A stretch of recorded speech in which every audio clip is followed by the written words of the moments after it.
जय हिंद दोस्तों। एक बार फिर से स्वागत है आपका आपके अपने YouTube चैनल मैथ मैजिक मस्ती भर। दोस्तों मैं हूं मनोज गोदारा। आज की इस कड़ी में साधारण ब्याज के कुछ क्वेश्चन हम हल करेंगे। देखिए पहला सवाल क्या है कि कोई राशि वार्षिक साधारण ब्याज की दर से 2 वर्ष में बढ़कर 660 रुपये हो जाती है तथा 3 वर्ष में बढ़कर 690 रुपये हो जाती है, तो वह राशि तथा वार्षिक साधारण ब्याज की दर क्या होगी। देखो 2 साल में वह राशि कितनी हो जाती है 660 रुपये और 3 साल में कितनी हो जाती है 690 रुपये। तो यहाँ पर अगर हम देखें, अगर हम थोड़ी सी लॉजिक लगा कर बात करें तो क्या हो रहा है, देखो कि एक साल के ब्याज कितना हो रहा है 30 रुपये ब्याज हो रहा है। यही तो है भाई, एक साल का ब्याज 30 रुपये हो रहा है। एक साल का ब्याज अगर 30 रुपये हो रहा है तो 2 साल का ब्याज कितना होगा, 2 साल का ब्याज होगा 60 रुपये। जब 2 साल में वह राशि 660 रुपये हो रही है, उसमें से 60 रुपये ब्याज है, तो हमारा मूलधन क्या हो जाएगा, हमारा मूलधन हो जाएगा 2 साल का 600 रुपये। अर्थात हमारा 600 रुपये मूलधन हो गया। ये क्या है, मूलधन है। और ब्याज हमारा सवाल के अनुसार क्या हो गया, ब्याज हो गया 60 रुपये। अर्थात ब्याज 60 रुपये हो गया और मूलधन हमारा 600 रुपये है। क्वेश्चन में क्या पूछा गया है कि वह राशि क्या है तथा वार्षिक साधारण ब्याज की दर क्या है। तो देखो इसका सूत्र क्या होगा, सूत्र होता है हमारा मूलधन इंटू समय इंटू दर बट्टे 100। तो मूलधन हमारा हो गया, देखो कितना 600, समय कितना है दिया हुआ है ना, 2 वर्ष में 60 रुपये ब्याज है 2 वर्ष, और दर हमें निकालनी है दर बट्टे 100। तो बराबर ब्याज कितना होगा, ब्याज अभी तो हमने ज्ञात किया ना, ये रहा 60, ये हमारा 60 है ब्याज हो गया। ठीक है, आगे देखो हमें निकालना क्या है, सिर्फ दर निकालनी है, रेट। क्या निकालना है, रेट निकालनी है।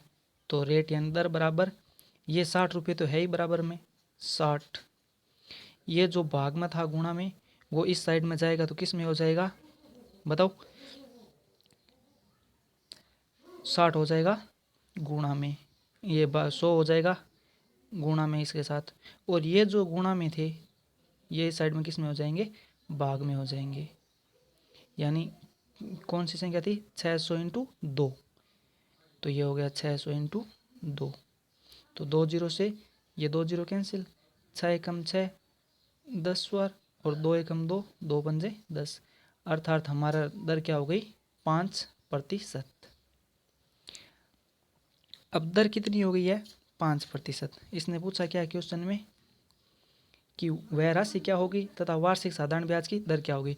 तो राशि तो हमारी हमने ज्ञात कर ही ली, कितनी 600 रुपये, ये रही वो राशि 600 रुपये, और दर कितनी हो गई है 5%, ये रही दर। ठीक है, अगला सवाल क्या है कि कोई राशि किस वार्षिक साधारण ब्याज की दर से स्वयं का 25/16 गुणा हो गई यदि ब्याज की दर प्रतिशत व समय का संख्यात्मक मान समान हो। थोड़ा सा सवाल को समझना है, क्या कह रहा है कि कोई राशि है वो किस वार्षिक साधारण ब्याज की दर से स्वयं की 25/16 गुणा होती है, इस बात का ध्यान रखना है। किसकी, स्वयं की, यानी जो मूलधन है ना उस मूलधन का मिश्र धन क्या होगा 25/16 गुणा हो जाएगा। अर्थात मूलधन अगर 1 रुपया है तो मिश्र धन इसका कितना हो जाएगा 25/16 गुणा, यानी 1 को 25/16 से गुणा करेंगे तो 25/16 ही आएगा। ये हमारा मिश्र धन हो गया। तो अब सपोज करो तो मूलधन 1/1 हो गया और ये 25/16 है। अगर इस अनुपात की बात करें तो अब तिरछा गुणा होगा, यानी इसको इससे गुणा होगा और इसको इससे गुणा होगा। अर्थात 16 एकम 16 अनुपात 25 एकम 25, यानी हमारा जो मूलधन है वो 16 रुपये होगा और मिश्र धन 25 रुपये होगा। अगर मूलधन 16 रुपये है और मिश्र धन 25 रुपये है तो हम कह सकते हैं ब्याज कितना हुआ, ब्याज हो गया है 9 रुपये। ठीक है, तो ब्याज अगर 9 रुपये हो गया है अब क्वेश्चन में क्या कहा गया है कि ब्याज की दर, देखो ये लिखा है ना, ये ब्याज की दर और समय का संख्यात्मक मान, यानी जो संख्यात्मक यानी ब्याज की दर और जो समय है वो दोनों एक जितने हैं, चाहे कितने भी हो वो दोनों एक जितने हैं, तो वो हमें निकालना है। तो हम क्या मानते हैं कि समय x वर्ष मान लेते हैं। समय अगर x वर्ष माना है तो दर भी कितनी हो जाएगी,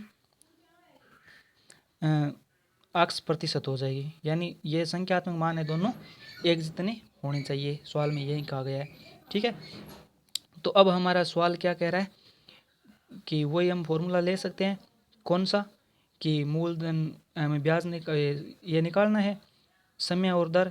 तो मूलधन गुणा समय गुणा दर, यानी मूलधन गुणा समय गुणा दर बट्टे 100 बराबर ब्याज। यही तो हमारा फॉर्मूला है। तो मूलधन हमने कितना माना है, मूलधन हमने 25 माना, ये है ना 16, मूलधन कितना है 16, और समय और दर है x, और ब्याज है 9, ये रहा ब्याज हमारा, ये ब्याज 9 है। ठीक है, तो आगे देखो, मूलधन 16 गुणा समय x गुणा दर x बट्टे 100 बराबर, ये हो गया 9 ब्याज। ठीक है, अब हमें x निकालना है। x को x से गुणा करने पर x स्क्वायर हो गया, x स्क्वायर बराबर 9 तो थे ही, ये 16 गुणा में थे, तो इस साइड में 16 किस में हो जाएंगे, भाग में हो जाएंगे, और ये 100 इस साइड में भाग में थे, तो इस साइड में किस में हो जाएंगे, गुणा में हो जाएंगे 100। तो इस साइड x, इस साइड में x का स्क्वायर हटाने पर इस साइड में रूट आ जाएगा, तो 9 को 100 से गुणा करने पर 900 बट्टे 16।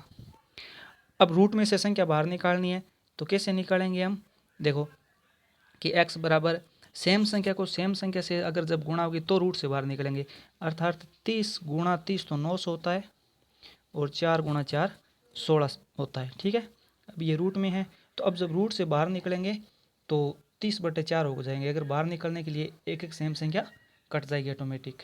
ठीक है, तो अब अगर हम बात करें कि 30 में अगर हम 4 का भाग दें तो 2 का भाग देने पर 15 बटे 2 होता है, और 15 में 2 का भाग देने पर 7.5 आ जाता है। कितना आ जाता है, 7.5, 7.5, या अगर कहे तो 7/1/2%। यही तो समय है, और यही क्या होगा, उसका दर होगा 7.5% है, यानी ये संख्यात्मक मान समान है, तो यही होगा उसका। ठीक है, अब अगर एक बात की जाए तो मैं इसका आपको डायरेक्ट मेथड बताता हूँ। ये तो एकदम इतना लंबी मेथड हो गई है। ठीक है, तो इसका एक डायरेक्ट मेथड बताता हूँ। देखो कैसे, कि इसका एक सूत्र होता है, यहाँ पर बता देता हूँ।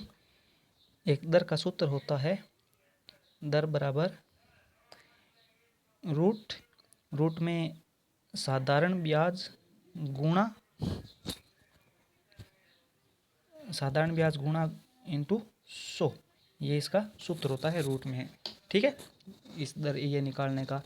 तो यहाँ पर साधारण ब्याज देखो कितना है, ये जो है ना, ये 25/16, ये तो इसका मिश्र धन है, तो ये 25/16 तो मिश्र धन है। तो साधारण ब्याज कितना है, ब्याज तो है 9, और गुणा यानी 16 पर 9 का ब्याज मिला है हमें, यही तो है साधारण ब्याज का। तो देखो 16 पर 9 मिला है, यानी 9/16 इंटू 100, ये हमारा रूट में है। तो 9 को 100 से गुणा करने पर 900/16 हो जाएगा, अर्थात हमारा जो लास्ट में जो मेथड आया था ना 900/16, इसको जब हम रूट से बाहर निकालेंगे तो कितना आएगा, 30/4, और 30 में 4 का भाग देने पर 7.5%, ये हमारा उत्तर हो गया।